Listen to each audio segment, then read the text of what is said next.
अदानी ने ACC cement को खरीदा, नगरनार प्लांट खरीदने की तैयारी है, लेकिन इतने से पेट नहीं भरा। सेक्टर 9 अस्पताल और भिलाई का गौरव मैत्री गार्डन भी अदानी को देने की तैयारी में है भाजपा की सरकार। भाजपा सरकार ने जंगल बेचा, नदियां बेच दी, प्लांट बेच दिए और अब यह कहना कोई अतिशयोक्ति नहीं होगी कि भाजपा ने तो सरकार भी बेच दी है। आज राज्यों में जनता की सरकार नहीं है, अदानी की सरकार है, जो जनहित में नहीं अदानी हित में काम करती है।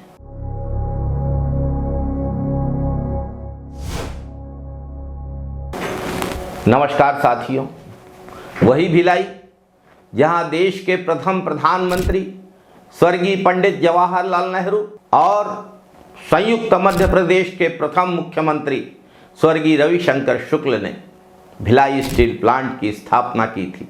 छत्तीसगढ़ की देश के नक्शे में औद्योगिक पहचान बनाई थी। आज भाजपा सरकार उसी भिलाई को तिल तिल करके नीलाम करने में लगी हुई है। सेठों के पैसों से बनी सरकार अब सेठों का कर्ज उतारने में जुटी हुई है। जिन संपत्तियों को हजारों लाखों मजदूरों के पसीनों से जनता द्वारा पाई पाई करके जुटाई गई कमाई से दिए गए टैक्स से और दशकों की मेहनत से बनाया गया, आज मुनाफे की लालच में औने पौने दाम पर कारपोरेट घरानों को सौंपने की कवायद करने में भाजपा की सरकार लगी हुई है। भाजपा सरकार का कहना है कि मैत्री बाग घाटे में चल रहा है। व्हाट्सएप पर इतिहास और भूगोल की डिग्रियां प्राप्त करने वाले जब से सरकार में आए हैं, पूरा छत्तीसगढ़ घाटे में चल रहा है। बिजली विभाग घाटे में है, इसलिए बिजली के दाम बढ़ा दिए गए।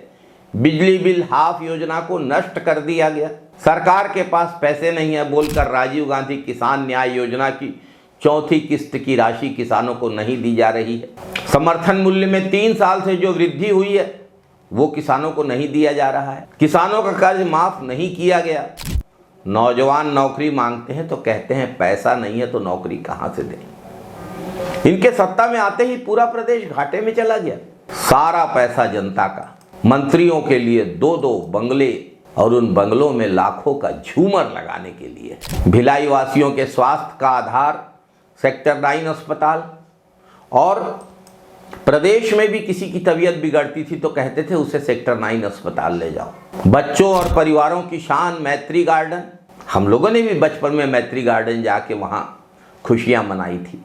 जन सेवा के लिए बनाए गए ये संस्थान अब भाजपा सरकार में कमाई के प्रोजेक्ट में बदले जा रहे हैं। जनता की सुविधाएं अब बाजार के हवाले की जाएंगी। भाजपा सरकार खुद इन उद्योगपतियों का बिचौलिया बनकर रह गई है। भिलाई स्टील प्लांट इस राज्य का गौरव है। पंडित जवाहरलाल नेहरू इन्हें आधुनिक भारत का तीर्थ कहते थे। इनके आसपास विकसित संस्थान, अस्पताल, चिड़ियाघर, औद्योगिक इकाइयां छत्तीसगढ़ की पहचान है। लेकिन भाजपा सरकार इन्हें घाटे में चल रही संपत्तियों की तरह प्रस्तुत करके पूंजीपतियों को सौंपने की साजिश में लगी है। ये केवल संपत्ति बेचना नहीं है, ये जनता के अधिकारों, हमारे छत्तीसगढ़ के सामाजिक, औद्योगिक, आर्थिक, राजनैतिक ढांचे और सार्वजनिक सेवाओं का सुनियोजित विनाश है। सार्वजनिक संपत्तियां जनता की हैं, भाजपा की निजी जागीर नहीं है। जब मन किया उठाकर बेच दिया। कांग्रेस पार्टी और छत्तीसगढ़ का हर जागरूक नागरिक इसके खतरों को समझता है और भाजपा की इस जन विरोधी नीति के खिलाफ मजबूती से खड़ा है। भाजपा की जागीर नहीं है छत्तीसगढ़। भाजपा ने चुनाव जीता है, छत्तीसगढ़ को खरीदा नहीं है और छत्तीसगढ़ को बेचने का अधिकार भी नहीं प्राप्त किया है। जय छत्तीसगढ़, जय जय छत्तीसगढ़, जय हिंद साथियों, वंदे मातरम साथियों।